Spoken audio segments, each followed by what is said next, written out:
passé est le passé. Tout à fait. Bon. Donc, si vous voulez, à partir du moment où il y a une procédure de justice, on est bien obligé de la respecter.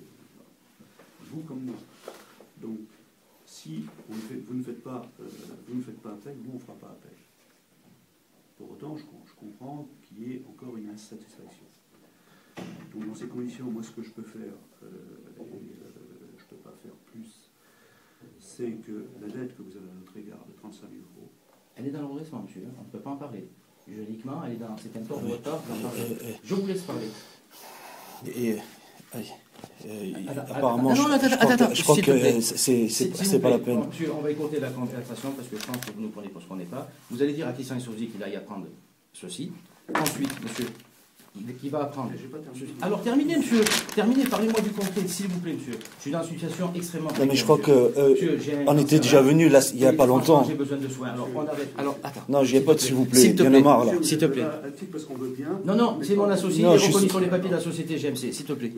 S'il te plaît. S'il te plaît. Non, je me tais pas.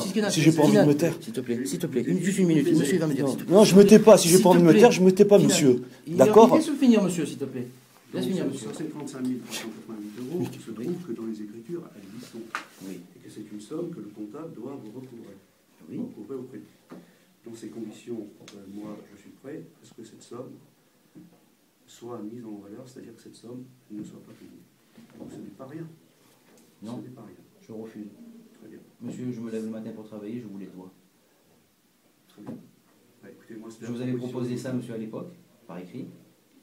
Étant donné que le magasin vous appartient, est-ce qu'on ne peut pas, sur l'argent, à travers les dossiers d'indemnisation, déjà déduire ceci? Ensuite, il y a une chose que vous allez vous apercevoir devant le tribunal, c'est que sur les 39 708,53 € que le tribunal de m'a accordé, la trésorerie a gardé les 9 708 €. Ils ne sont toujours pas défalqués sur le loyer. J'ai demandé une situation à la trésorerie derrière le RUL, elle est différente de la vôtre. Moi, je l'ai donnée au juge. Il a pu trancher et voir que je disais la vérité, que j'étais très à cheval sur ce que je devais. Mais bon, écoutez, moi, je peux vous dire ce que je peux faire par rapport au droit. Donc, nous, on peut ne pas interjeter appel. On peut faire en sorte que la dette à notre égard soit annulée. Non. Non, mais je vous dis, vous faites ce que vous voulez après. Moi, je vous dis. Monsieur... Et on peut essayer de trouver un logement. Voilà, maintenant, c'est ces propositions. Alors, je ne suis pas d'accord, mais nous, on vous donne les propositions. Permettez-moi de vous dire que c'est la première fois que je vous rencontre. Je suis déjà depuis le 1er avril. Voilà. Je récupère le dossier et je vous fais ces 3 propositions. C'est-à-dire qu'en fait, donc, la somme qui a été décidée par le juge, elle vous est définitivement acquise, parce que nous, on ne la contestera pas. On est prêt à annuler la dette de 35 000 €. De procéder, c'est quand même pas rien. Et on s'engage à vous trouver un appartement. Alors, cette proposition-là, vous êtes monsieur, excusez-moi, monsieur Narducci. Monsieur Pezziardi, qui est le directeur général des services. Voilà. Alors, maintenant, on va parler humainement. Vous êtes d'accord? Pourquoi vous entêtez? Je vous ai proposé 1001 solutions. Madame Dardet la connaît bien.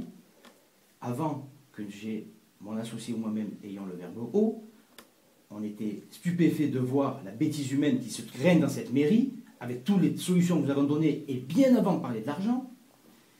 Aujourd'hui, moi, j'ai une situation qui est, je suis contre le mur, on ne peut pas reculer, on ne peut plus avancer. Mon seul argument, c'est de vous traîner devant les tribunaux et on va gagner. Pourquoi? Parce que vous avez commis plein de fautes. Dans vos jugements, dans votre manière de nous diriger, et dans la manière calculatoire que vous avez omis de mentionner. Une fois, vous m'avez mis Madame Ayoun, une fois, vous mettez Madame Vera pour les comptes. Jamais les comptes ont été contestés auprès de la CANCA. Ils font foi. Nous sommes sûrs de gagner. Ça va nous prendre un peu plus de temps. Mais la manière dont nous, ça va se dérouler pour nous, vous irez expliquer à votre patron pourquoi il a marqué ça sur son magasin, celui-là, 40 mètres carrés linéaires. Parce que j'ai pas l'intention de piller bagages. Parce que ce que vous faites est inhumain.